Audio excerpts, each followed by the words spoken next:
Hi, this is Brad Sweeten from Case IH, and today we're going to discuss our different seed tube options as well as our assembly and maintenance point on our speed tube.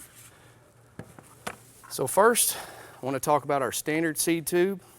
This is what you're going to use if you're just planting soybeans at regular speeds, if you're planting milo, any of the available crops that the 2000 series will plant. This is our standard tube, and it's just got a Dickie John optical sensor on there.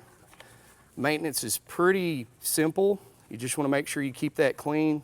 You know, when you're washing and storing these things, make sure that you try not to get it wet if you can.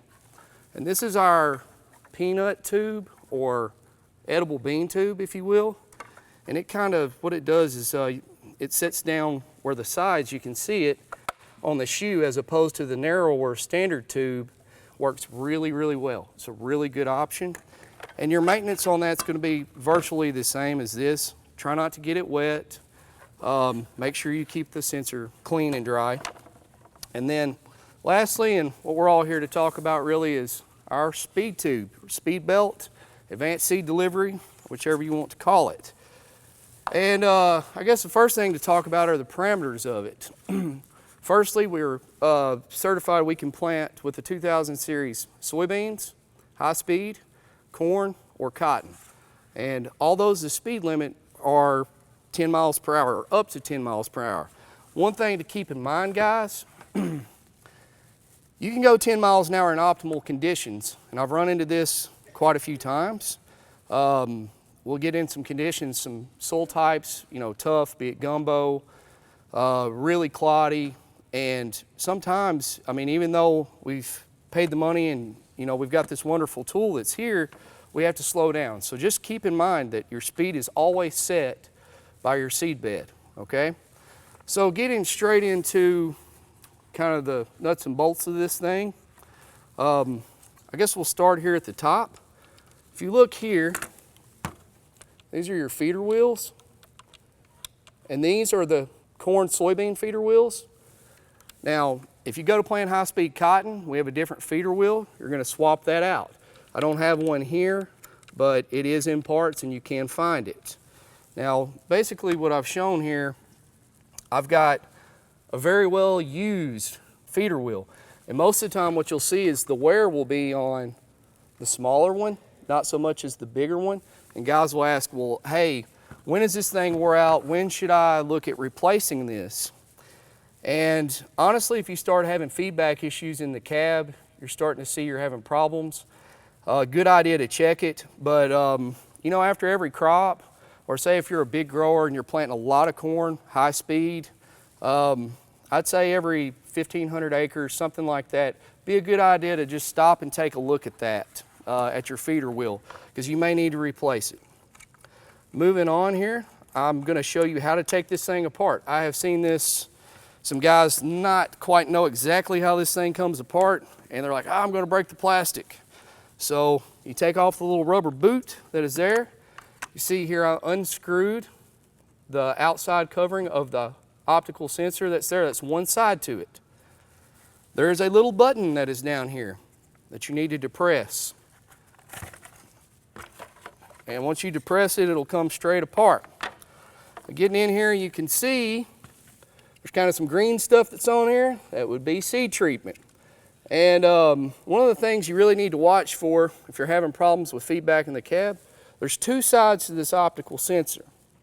You need to make sure that these are clean on both sides, in here and here. So another thing I want to point out about how this sensor is made and why we've made it this way, if you look there, there's two sides to it. As the belt's coming down, this side is going to be measuring, looking at seed placement. And as this is coming down, this side's coming up, it's passing this optical sensor, and what it's doing is it's actually looking at the belt flight integrity. Right here, this is a wear item, this is the rumble strip. I'm going to take it out for just a second. You can see there's knobs on it, and what you want to do is you want to make sure that those are still there. If those things are worn off, that's important. That little piece is important, because what it does is it tries to ensure that you're getting one seed per flight, so you're not getting doubles. So it's a very good practice to keep an eye on that. And also, that's one of those deals, when you're checking out your feeder wheels, just take a look at your rumble strip. Now, let's talking about our sensor and belt. That optical sensor is so good. I've got an old wore out belt here. I say wore out. It's actually missing, let me see if I can find it. It's missing a slat and one's tore right here. You're gonna get that feedback independent per row back in the cab, and you're gonna see that. Well, whenever you do, what you need to do is you need to take this cover off, okay? Get a Phillips screwdriver. There's a little spring down here. What you're gonna do is you're gonna back that thing off.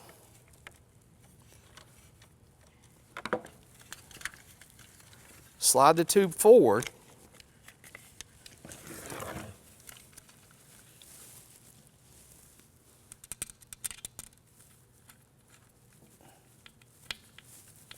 Kind of take the tension off of this. Now whenever you do, you take it off, it'll pop right out, okay? So you get your new one. Let's just pretend this is new. You're going to put it back in. I know this is hard to see, but if you look here on this belt, when you get it in your hand, there's a beveled edge that is on that belt, on the flighting of the belt, if you will, and it needs to be on the downstroke side. In here, and I know this is going to be kind of an eye chart, hard to see, there's actually directions that are in here that tell you the direction that that bevel needs to go. So when I say it needs to go on the downstroke, I'll show you when I replace my tube, or my belt, I'm sorry. So I put the belt back in.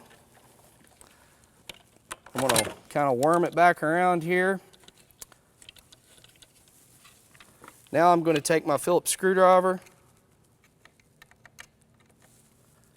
I'm going to let it tension itself. I'm going to snug it up. I've got my bevel facing the correct direction, downstroke. I kind of work mine back and forth so the belt will find its center. It's a good practice to do. Now, talking about other wear items that are here. Where the feeder wheel is at, you've got a comb, and it's 3 metal pieces. What that does is it wipes kind of in between the feeder wheel. It is a wear item. If you see any sort of damage to that, any of the points are broken, you need to look at replacing that. Okay, down here at the bottom of the speed tube housing, you'll see a metal tab, and that's really just there for wear. You know, if you see any damage to the outside of this, or it's starting to wear into the plastic and get into that metal, be a good idea at looking at replacing your housing. You know, after so many acres, we run into that, or we can run into that. Last thing here, if we're doing high-speed beans, this little doodad right here, this is a soybean deflector, and this is used with the 80-cell soybean disc, not the 56. If you're using the 56 cell, you won't use this. Basically what you want to do here, there's a little slot that's right here. You're just going to take this thing and pop it in there. Once it gets good and snug in there, make sure it's not broken.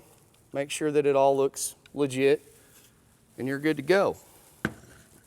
Now, as far as putting this thing, we're good to go. We got our belt right. We've got made sure our feeder wheels are good. Our rumble strip's good. Our sensor is good. Now what we need to do is you hook this in down at the bottom first. You'll hear it pop. It'll pop. Push that down.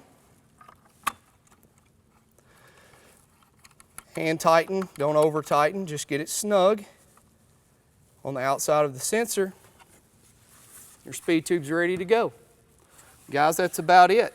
If you have any other further questions, please contact your nearest Case IH dealer, or go back to your ops manual and check it out. Thank you.